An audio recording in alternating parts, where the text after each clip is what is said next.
भारत का भूगोल देखें तो हमें पता चलेगा कि यहाँ के राज्य अलग अलग तरह से प्रेजेंट होते हैं। कोई राज्य पहाड़ों में बसा है तो कोई मैदानों में, कोई समंदर के किनारे है तो कहीं रेगिस्तान बिखरा पड़ा है, कहीं लोग ही लोग बसे हैं तो कहीं दूर दूर तक आबादी ही नहीं दिख रही। अगर भूगोल को छोड़ भी दे तो आर्थिक रूप से भी भारत के सारे राज्य अलग अलग कैपेसिटी वाले हैं। जैसे कोई राज्य बहुत अमीर है तो कोई राज्य बड़ा गरीब है। दरअसल आज इस असमानता पर बात इसलिए क्योंकि आज हम भारत के सबसे अमीर राज्य पर चर्चा करने वाले हैं।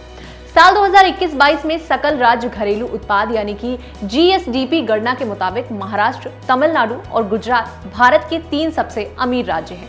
400 बिलियन अमेरिकी डॉलर की जीएसडीपी के साथ महाराष्ट्र भारत का सबसे अमीर राज्य है। भले ये जनसंख्या के मामले में देश का दूसरा सबसे बड़ा राज्य है, लेकिन ये सबसे अधिक शहरी आबादी वाला राज्य है। यहाँ की 45% जनसंख्या शहरों में रहती है। इसकी आर्थिक शक्ति में manufacturing, international trade, mass media, aerospace, technology, petroleum, fashion और टूरिज्म जैसे फैक्टर्स रोल प्ले करते हैं। यहाँ की अर्थव्यवस्था में कृषि का 51%, उद्योग का 9% और सर्विस सेक्टर का 40% हिस्सा है। ये राज्य रुई, सोयाबीन और गन्नों का बड़ा उत्पादक है। इसके बाद तमिलनाडु भारत का दूसरा सबसे धनी राज्य है। इसके बाद गुजरात, कर्नाटका और उत्तर प्रदेश का नंबर आता है।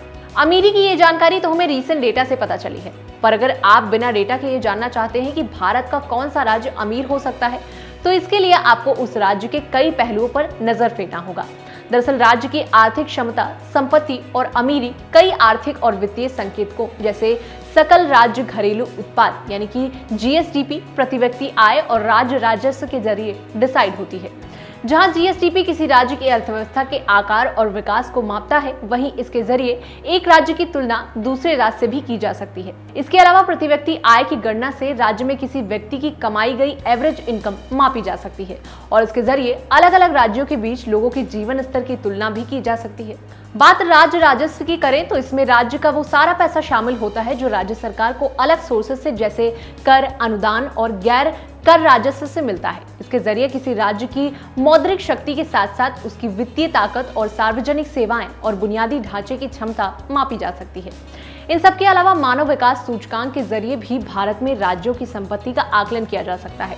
इसके किसी राज्य के ओवरऑल डेवलपमेंट को समझने के लिए शिक्षा, स्वास्थ्य और जीवन स्तर जैसे कई सामाजिक आर्थिक संकेतकों पर विचार किया जाता है।